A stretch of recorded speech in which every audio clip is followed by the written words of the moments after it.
السلام علیکم ورحمۃ اللہ وبرکاتہ نحمدہ ونصلی علی رسولہ الکریم اما بعد.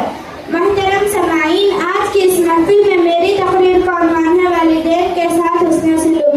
اللہ کی نعمتوں میں سے سب سے بڑی نعمت ماں باپ کی ہے. ماں باپ کی اہمیت ان لوگوں سے پوچھے جن کے والدین نہیں ہیں یا ان دونوں میں سے کوئی ایک نہ ہو. جن کے والدین اس دنیا میں ہیں وہ اللہ کی ایک بڑی نعمت ہے. اب اس نعمت کا حق یہی ہے کہ ہم ان کے ساتھ حسن سلوک کریں اور یہ ہر انسان پر واجب ہے.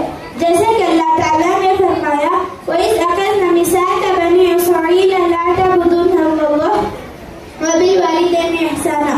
اور جب ہم بنی اسرائیل سے وعدہ کیے کہ تم اللہ کے سوا دوسروں کی عبادت نہ کرنا، ایک مرتبہ ایک صحابی اللہ کے رسول صلی اللہ علیہ وسلم کے دربار میں حاضر ہو فرمایا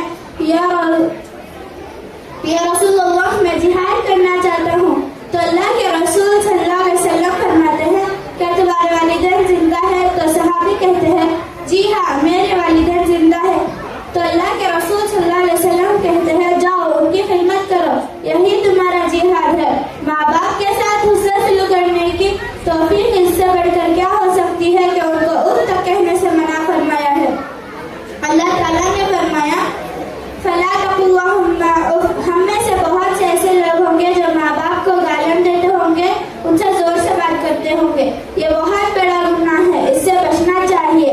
حد تو یہ ہے کہ بعض حضرات ان کو مارتے بھی ہیں. نعوذ باللہ. وہ ماں باپ جو بچپن سے لے کر شعور کی حالت تک تمام تکلیفوں کو برداشت کر کے ان کو بڑا کرتے ہیں. اس دنیا میں ماں باپ کے علاوہ ہمارا بڑھ کر کوئی نہیں. عبداللہ بن عمر رضی اللہ عنہ سے روایت ہے کہ رسول صلی اللہ علیہ وسلم فرماتے ہیں رضا ربی فی رضا الوالدین وسخطہ فی سخطہما. ماں باپ کی رضامندی میں اللہ کی رضامندی اور ماں باپ کی ناراضگی میں اللہ کی ناراضگی